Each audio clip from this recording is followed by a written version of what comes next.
Timirandasya Gananjana Savakaya Chakshu Unmilitamina Tasma Shirave Namaha Ukam Karoti Vasadam Bhangam Bhangayate Garim Yakipatamaham Vande Shivanam Dinadaram Nama Om Vishnu Dadaya Krishna Pristaya Bhutale Shimate Bhaktivedanta Swami Namine Namaste Saraswati Devi Gauravani Charanani Vishesha Shanyavari Pasti Jade Satarane Jai Shri Krishna Chaitanya Prabhu Nityananda Shri Advaita Gadadhar Shiva Sri Gaura Bhakta Vrinda Hare Krishna Krishna Krishna Hare Hare Hare Rama Rama Rama Hare Hare.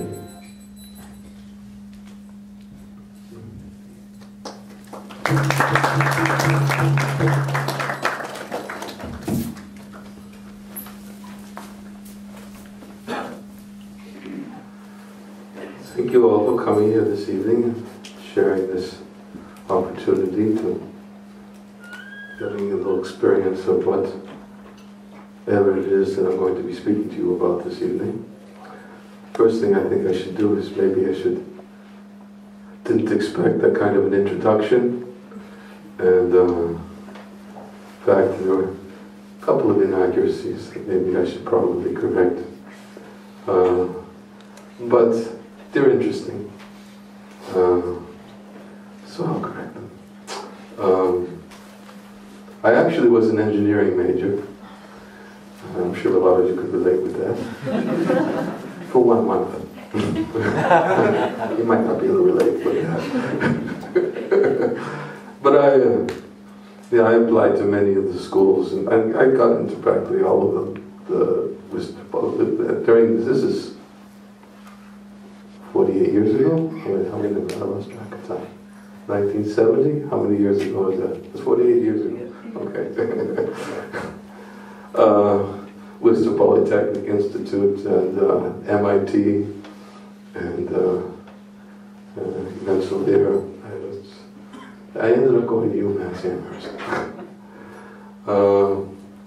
And the reason why I went to UMass Amherst is because I liked the fact that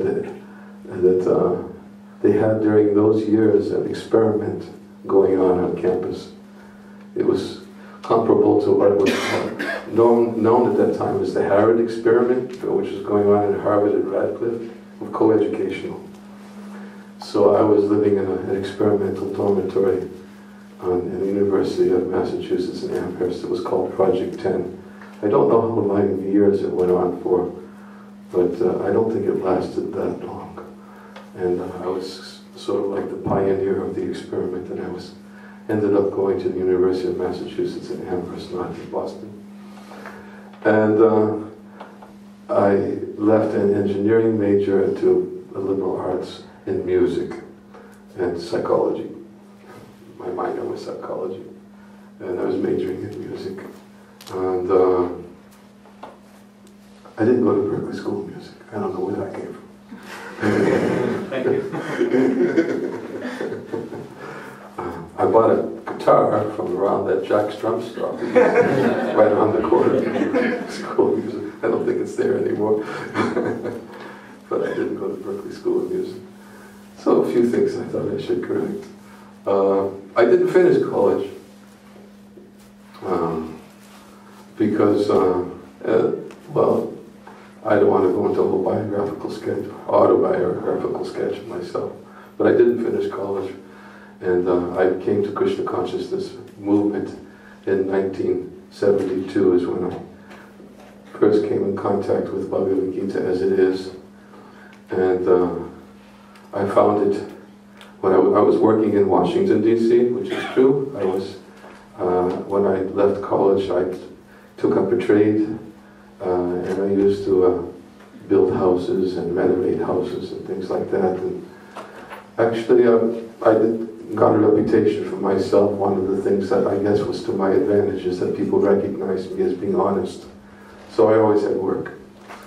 And that's how I was living at the time in Washington, D.C., fixing up houses and worked. In fact, I spent several months fixing up the home of a professor at American University.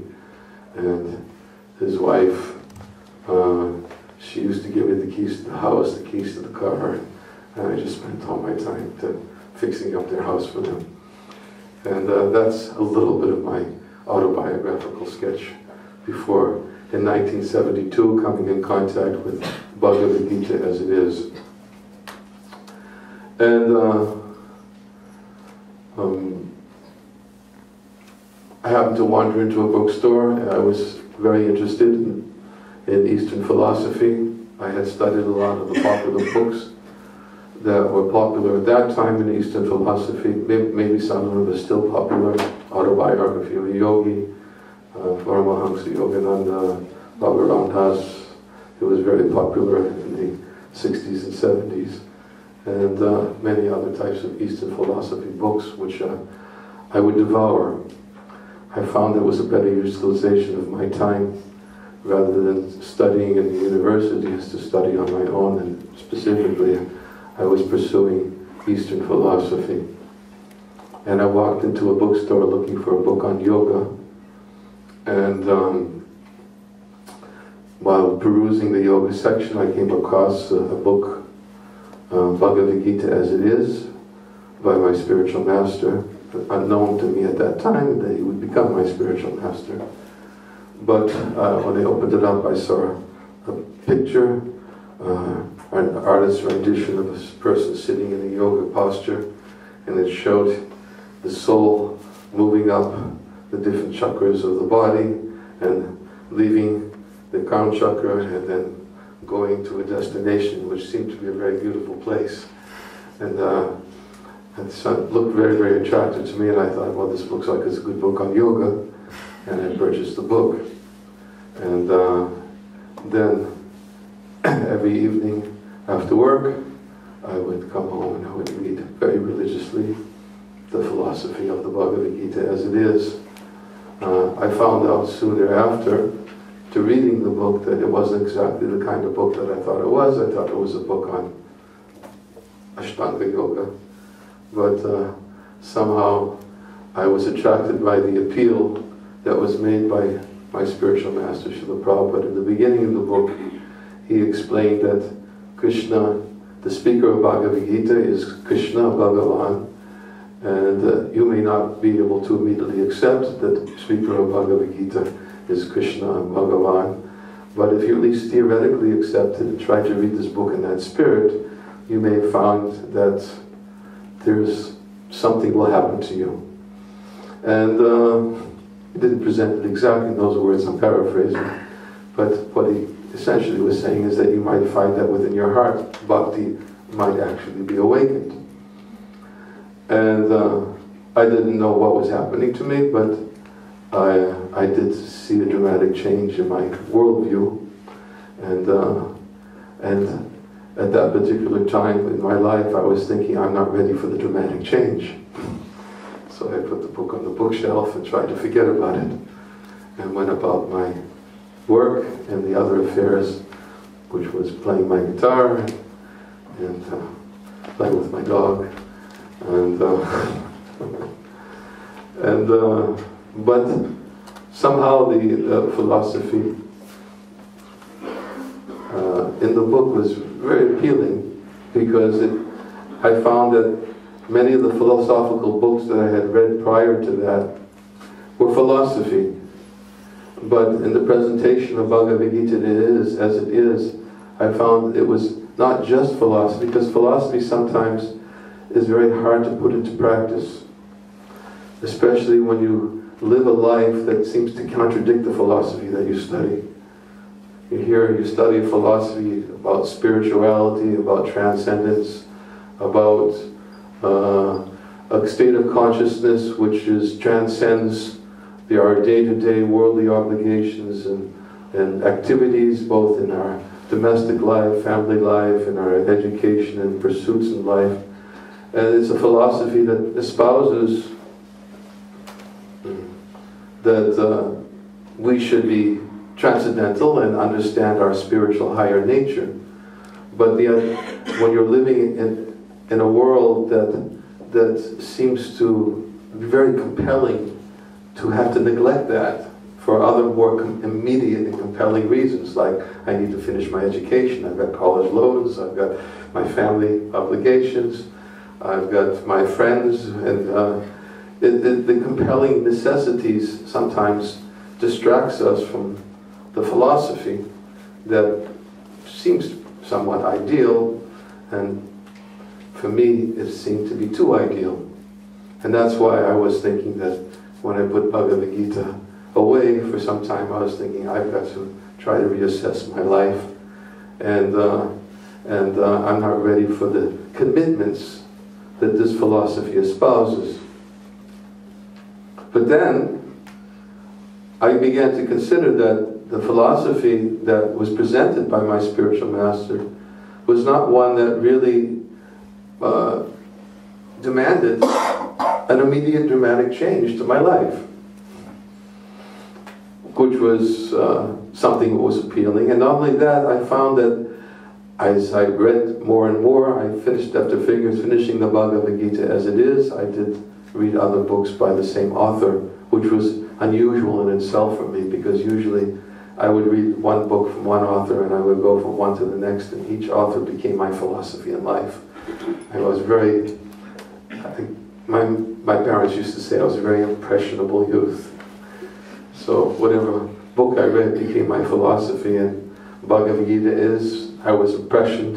It had an impression on me, and but then I decided to read more, and I began to see that actually that it's a way of life that doesn't demand or mandate any immediate changes. It means just adding something, and that was appealing, and that's what initially enabled me to look at it in a theoretical way and to a more practical way. Well, it just adds something, sounds pretty good.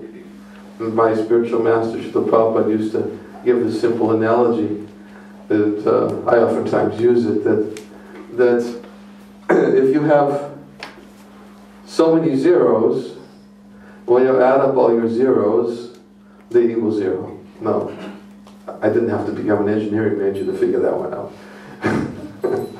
But he used to say but when you put a 1 in front of those zeros, then every zero becomes very significant. But without the 1, they're all useless, because you want to add them up, they still zero. So he presented Krishna consciousness in this way that, yes, you may have many assets, you may have intellectual assets, you have many worldly assets, you may have academic abilities, you may have musical abilities. I had some musical abilities, and but if they're not actually properly utilized for fulfilling the ultimate purpose of life, they may bring about some temporary fulfillment, but the essence is missed, the goal is missed. And he would just say that the goal is simply to add the 1 in front of the zeros, and then every zero becomes significant. The music, the academics, the degrees, the profession, the musical abilities, everything can be actually dovetailed for a higher purpose. And that was very appealing to me because I began to see that, well, I didn't have to give everything up. He asked me just to add something. And the only thing he asked me to add was chanting Hare Krishna, basically. And I thought it was a good proposal, especially since I wasn't ready to sacrifice so much at the time, to add the chanting of Hare Krishna. But then I began to see, by chanting Hare Krishna, that more and more my perception of the world gradually changed. And the change, of course, was one from the world of duality to the world of, in fact, I was going to speak from a verse of Bhagavad Gita this evening, but I decided not to when I heard the introduction. I tried to make it of a more personal presentation, especially when I heard someone else's presentations about myself, inaccuracies that I needed to correct. There are other things too I probably should correct in due course of time. I'm certainly not the person who brought about a revolution in the former Soviet Union. I was just simply given an opportunity to observe a wonderful phenomena that took place. Somehow I was in the right place in the right time.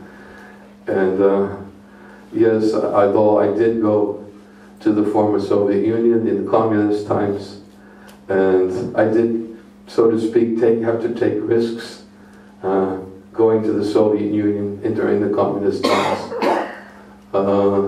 I was never really in big jeopardy or danger, and the only thing that I was doing is I was watching the same thing take place to the people of the former Soviet Union that what took place with me, is that they were getting access to Srila Prabhupada's Bhagavad Gita as it is, and by reading those books, their lives were changing.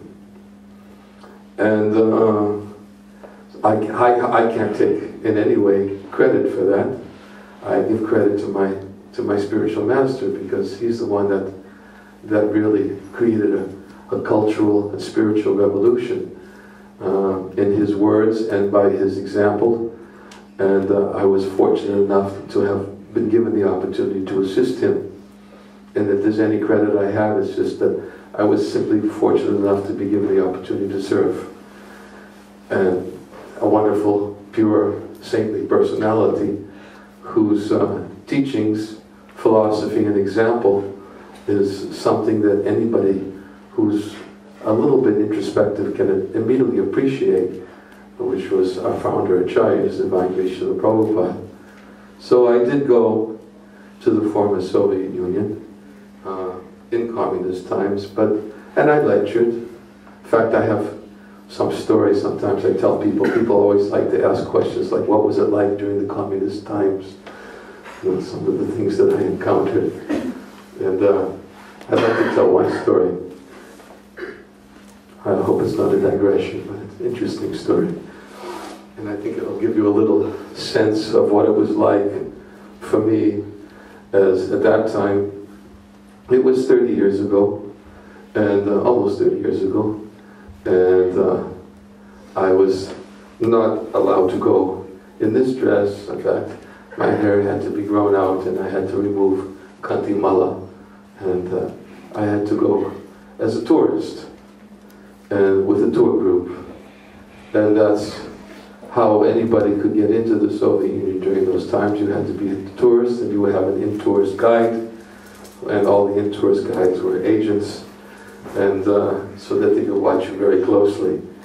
And I would have to break away from the tours, and in a predetermined time, I would have to go and I would have to meet people who had previously some contact with Bhagavad Gita as it is.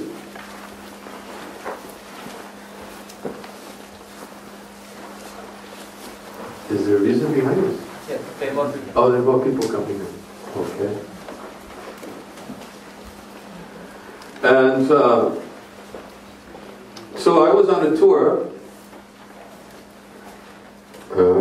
with about 25 people coming from America.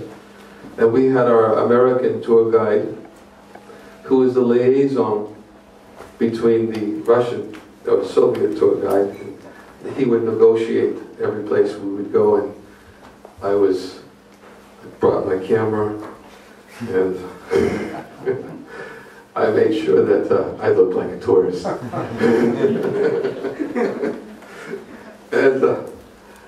And we had first flight was a flight from JFK to Moscow. It was a direct flight on Pan Am. And I was told upon arriving in Moscow that somebody was going to meet me on the following day. Somebody who was practicing Krishna consciousness underground, because at that time many members of the Krishna consciousness movement had gone to prison. They were in prison and labor camps and psychiatric institutions for practicing religion in the Soviet Union. And I was going to try to, to meet them and to encourage them and to do whatever I could to keep them strong. So one of the persons who was designated to meet me on the following day, I had to go to a payphone and I had to call him. And I was told in the hotels that I had to be very careful. I went with one other person. We had to speak in codes because we were warned that all the rooms are bugged, and they had this special technology that they would face to the windows, and they could be able to hear the conversations in the rooms. And it was really an adventure. So I was told that as soon as I arrived, my very first trip, as soon as I arrived, that I should leave the hotel, because we arrived at like midnight, 1 o'clock in the morning or something like that. I had to go find a phone booth, and I had to call the person and make an arrangement to meet him on the next day at a designated time. It happened to be at St. Basil's Cathedral. I was supposed to meet him.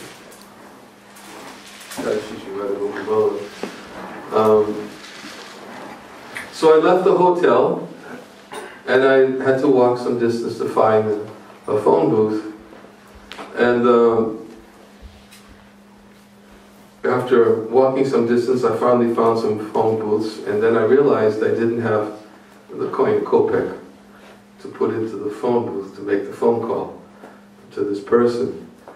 And I didn't want to go all the way back to the hotel. And there was a person in the phone booth, not booth, there were just phones hanging on the wall. And but there's a person standing next to me. So I decided to tap him on the shoulder to see maybe he had a coin to put in the phone booth to make the call. So I tapped him on the shoulder, and then he turned to me, and I looked at him, and he looked at me, and it was my tour guide. And you can imagine what my mind was doing at this time. It was my first trip to the Soviet Union. I just arrived. It was 1 o'clock in the morning, and I was about to make a phone call to meet somebody, and I'm already caught by the tour guide. And the first thing he said to me, because we all met each other, we all knew each other in the beginning of the tour, we spent time together in the airport at JFK, and he knew immediately who I was, and he said to me, "What are you doing here?" I didn't know what to do, because I had been given a strict orders, to be very, very careful and don't get caught. And I didn't know what to tell him, because if I told him I was doing there, I was going to be caught. So the only thing I could think of to give him as an answer was, "What are you doing here?"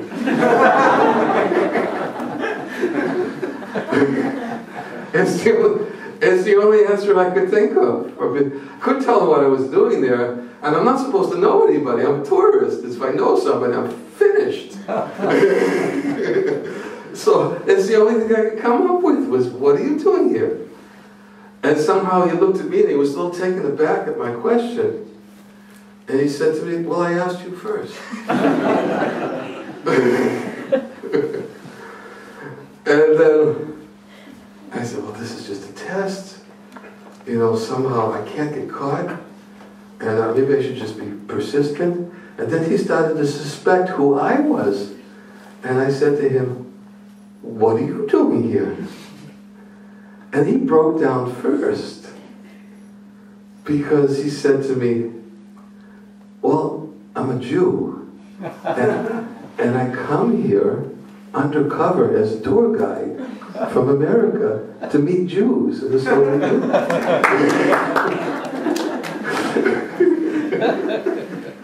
He just broke down because he didn't know who I was. I didn't know who he was. I mean, I knew who he was, but I thought he was somebody who he wasn't. And so then he said, well, what are you doing here? So I said, well, I'm a Hare Krishna. I'm here to meet Hare Krishnas. So he said, okay, I tell you what. You don't tell anybody what you just said, what I just told you tonight. I won't tell anybody what you just told me tonight. What do you want? I said, I need a kopeck to make a phone call. Here, take it, get out of here, get back to the And that was my first introduction in the Soviet Union. But it was it was definitely somewhat of an adventure, and it was very rewarding during those years, and somehow I happened to be there. Even when communism fell, I actually happened to be right there at the White House, that famous time when Boris Yeltsin was standing on the tank in 1991. I was there. Like I said, my only qualification was I was there. And we were talking to the military and trying to figure out what they were going to do. You know, we asked them questions about if they were ordered to shoot, would they shoot? They said, no, we won't shoot. And I didn't speak Russian. I had a translator with me at the time. But it was an adventuresome time. But I did find, as I said before, that the same principles that I had studied and learned from my original introduction to Bhagavad Gita as it is, from the teachings of His Divine Grace Srila Prabhupada about adding Krishna consciousness to one's life, these were easily digestible principles that people could relate to. And I found that the people of the former Soviet Union were very, very keen on trying to adopt an understanding. Of course, I can say also from my original visits, or my early visits in the Soviet Union, that many people were interested in hearing anything that wasn't the party line. And if it wasn't the party line, it was the vine. So it's not that, you know, that everybody was looking for what I was coming to give, but at the same time, the field was very fertile, and I found that because people were so eager to hear, and so sincerely wanted to hear, that I was given the opportunity to be there at a very amazing time for introducing and spreading Krishna consciousness in the Soviet Union. And it is true, it did flourish, and there are literally hundreds, I think 100,000 in Russia alone. There was 20,000 followers in Ukraine, and we have temples all over Ukraine, temples all over Russia, and literally millions of copies of Bhagavad Gita and other Vedic texts of Srila Prabhupada have been distributed all over the former Soviet Union, and people are very much attracted to Krishna consciousness and the philosophy and the way of life. And the way that Srila Prabhupada presented it, and the way in which it was presented to me in my early years of Krishna consciousness, was how to add Krishna. And not, sometimes we have this concept that renunciation is required, that we have to give up. And until you give up, you can't achieve a higher state of consciousness, because they're like anchors that are holding you down. And the conception of life, the bodily concept of life, is very powerful.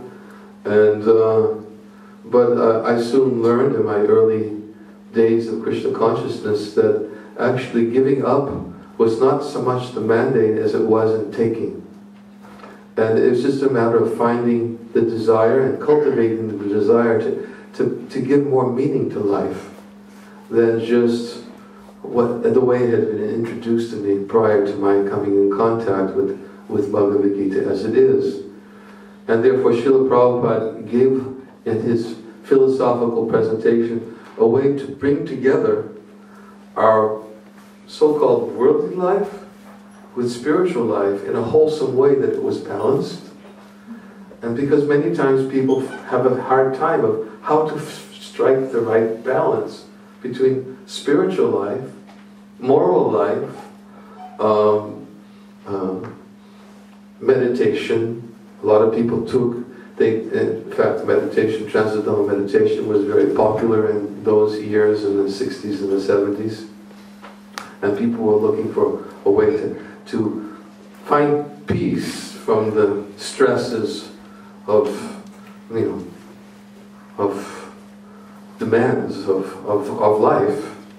And in fact, it seems like my observation is that the stress levels seem to be increasing as time seems to be passing, especially in America.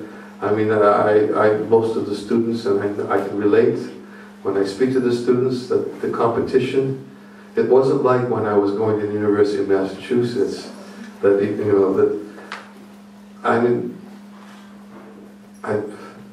it just wasn't as it wasn't as suppressive as it is today. Like, you really got, if you're going to go to school, you better make the best use of your time and money, and if you don't, you're going to lose out. But back in those days, it wasn't as pressing. I don't know why.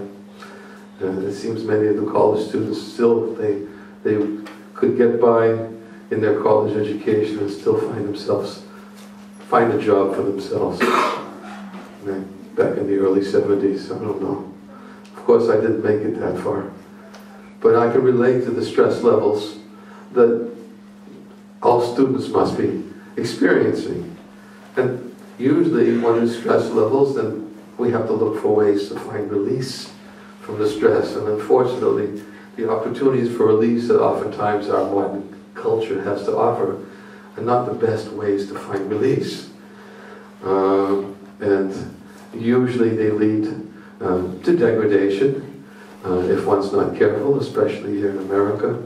There's a lot of degradation and values that I personally am exposed to when I speak to people and I see what they go through. They become caught up in different types of addictions that they can't break free from because they're looking for ways to relieve the stress. So Krishna consciousness is a way to not only just relieve the stress, but it puts life in a balanced perspective so that work, family, education, culture, everything else that may appear to be completely antithetical to spiritual life becomes a part and support of Krishna consciousness. In fact, Krishna says in Bhagavad Gita, for one who is not connected with the Supreme, he can have neither a controlled mind nor steady intelligence, without which there's no possibility of peace. And how can there be any happiness without peace? It's a very simple conclusion given by Krishna in Bhagavad Gita. If you can't control the mind, and if the mind is constantly being allured by so many temptations and allurements, and if you have no capacity whatsoever to control yourself or restrain yourself from these things, but Krishna says in Bhagavad Gita, Vishaya Vinivartate Niraharasya Dehina Rasavajam Rasopyasva Param Drishtva Nivartite, that the embodied soul may restrict himself from these things, even though the taste still remains, but he can cease those engagements by experiencing a higher taste and become fixed in consciousness. And Srila Prabhupada, he used to give a simple analogy. He used to say that if children are attracted to playing with knives, it's a very dangerous business. He said, but if you try to take the knife away from the child, it's even more dangerous because the child will resist. And when the child resists, it's even more dangerous. He said, better than trying to take the knife away from the child is to present the child a nice colorful toy. And as you present the colorful toy, then the child has to drop the knife to take the toy. He presents Krishna consciousness in this way. That yes, be careful for the allurements. Be careful for the traps that are out there waiting to steal us away, steal away our purpose, our goal in life. And actually add just one thing, add Krishna. And just see if by adding Krishna in this way that Srila Prabhupada presented, by chanting Hare Krishna, as we chanted tonight, by coming, having Sangha with those who are interested in speaking about Krishna, who are studying the topics of Bhagavad Gita, just adding that can put everything else into a perspective and give it meaning. And at the same time, one's mind and senses can be controlled because there is a higher taste, and not just the grind and the stress of having to perform, which can sometimes be very stressful. And I empathize with you.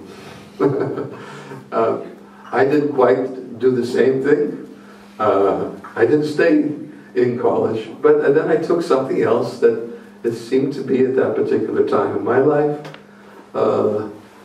was what I needed. But believe me, I don't say that this is the course for everybody else. The course is just simply to add Krishna consciousness.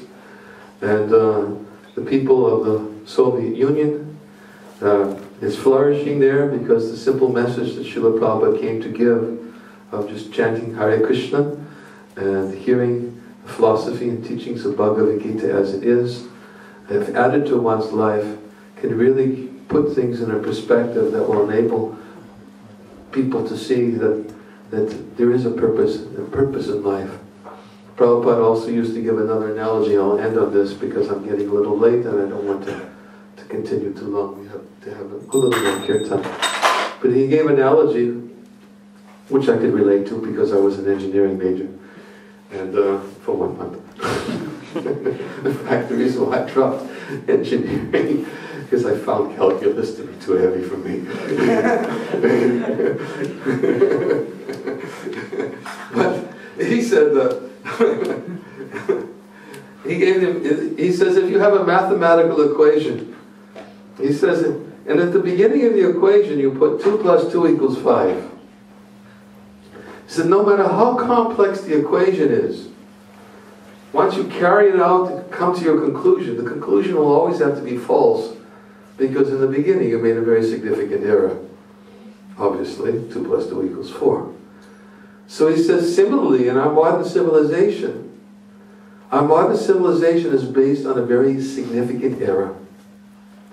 And no matter how complex our modern civilization becomes, as long as that significant error is not addressed in the beginning, the conclusion will have to be false. What is that significant error? Everyone can relate to it, who has even a little sense of spiritual sense of identity. The significant error is the whole modern civilization is built on a false premise that we are these bodies, and completely neglects the existence of the eternal soul. No matter how complex our civilization is, it's going to have to be false. The conclusion will have to lead to a false conclusion. It has to be based on the right principle. This is the wrong that my spiritual master came to correct, to right, is to build on the right platform. Yes, atomic energy can be used properly, science can be used, technology can be used, even Facebook can be used, although sometimes I question. But everything can be used. But it has to be built on the right principle. Not that we are these physical bodies, but actually we're spiritual beings. And we have to learn how to live in harmony with this world. And by living in harmony with this world, we can fulfill the purpose of life, which is not just simply to enjoy, but it's to fulfill spiritual hankering that every living being is naturally looking for. That is Krishna's message in Bhagavad Gita. And that is the message of our spiritual master, Srila Prabhupada. And that's the simple message I wish to share with all of you tonight. Thank you for your attention.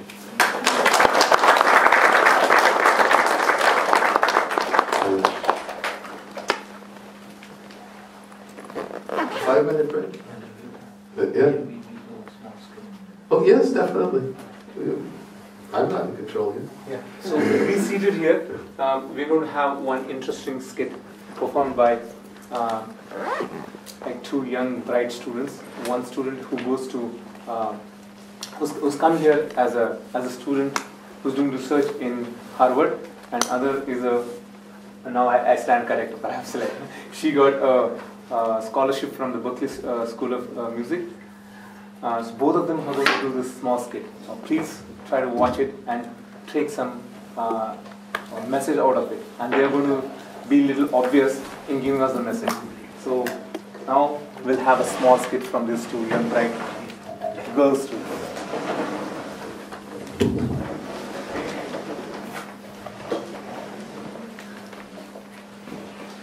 Where is it going to be? Can I sit here? Yes.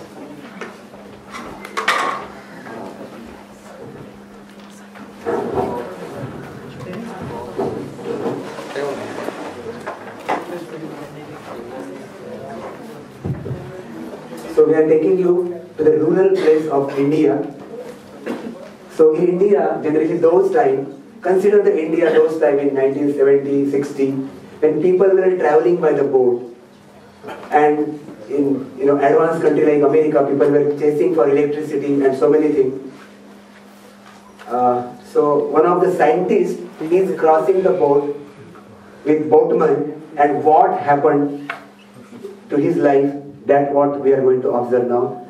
With the pleasure of all of you, Niranjana Swami Maharaj and Dhirashanta Maharaj, so we are presenting this small skit. Hare Krishna.